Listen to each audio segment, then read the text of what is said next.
Okay guys, so today I'll be showing you how to fillet crappie and a largemouth bass. Me and my fiance went fishing yesterday and we caught these, and I just didn't feel like cleaning them last night. But to me, the biggest thing is really important when catching fish is if you're gonna eat them, you have to like really take care of them, because I mean, if you just leave them in the cooler all day and it's 80 degrees outside, or you don't gut them or something like that, they can ruin. The meat will get mushy. It just tastes better. So what I do is, before I go, I fill up a cooler with ice, and then I'll put salt on top of the ice. And when I get to the lake, I'll put water. And whenever I can put water, I'll just put water in it. So I just make a brine that really keeps the fish cold. And I mean, this has been out all night, and I mean, you can see it doesn't really look disgusting. The eyes are still fairly clear. But yeah, I'll show you how to do the crappie first.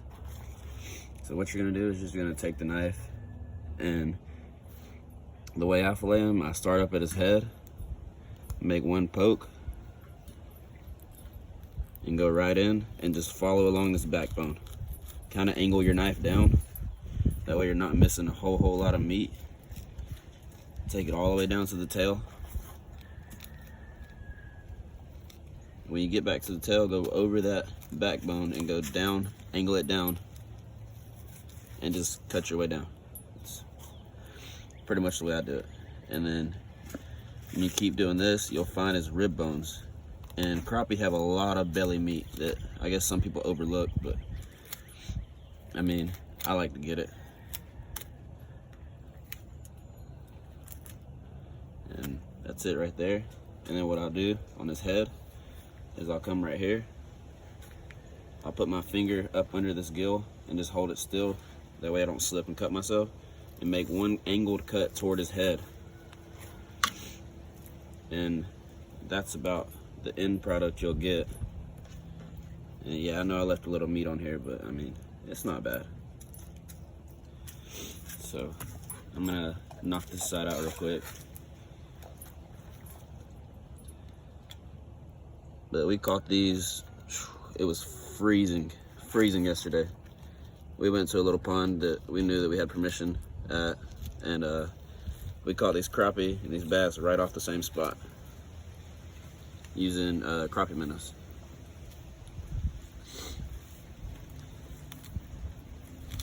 And the biggest thing to me about leaving it in the salt and ice water is the meat is so firm when you take it out of it.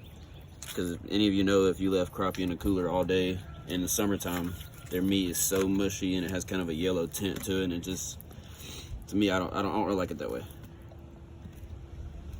But yeah, see, that's pretty much it there. That's what you're gonna have left.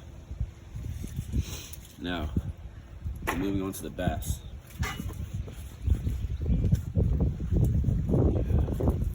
Just gonna set these aside as the skin's still on. So, and then what I like to do also is, so when you pull out another fish and you see all this like slime and feces and all kind of that, just have you a white towel or any kind of towel, whatever, and just wipe your cutting board down or whatever you're filleting your fish on. That way they're not sliding all over the place, or you're not contaminating your meat with guts and all other stuff. Wow, that water's cold. And also, anytime I harvest bass, I like to bleed them. Just make one incision right under their throat all the way through their gills, and then leave them in the water while they're alive, and it will bleed the meat and make it so much better. But with bass, you're pretty much doing the same thing. They just have a little bit more meat than crappie. Well, really a lot more meat. But just kind of poke them right here in the head.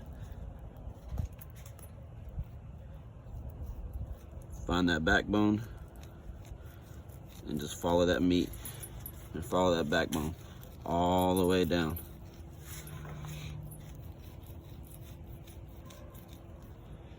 And you get down to the tail.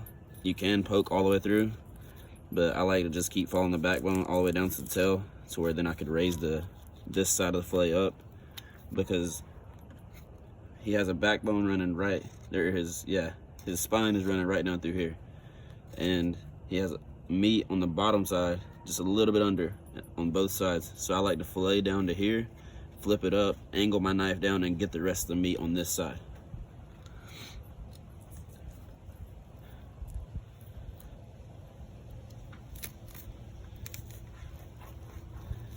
And I mean, if this is your first time filleting fish, you know, take your time with it. Don't rush through it. You don't want to just be jabbing and stabbing and stuff like that. You just want nice, smooth strokes.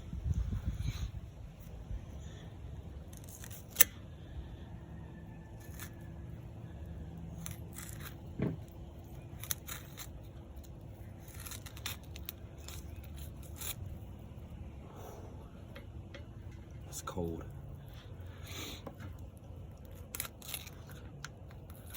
Sorry, I'm trying to try to give you the best angle. I know it's kind of tough. I don't have nobody filming. Maybe one day.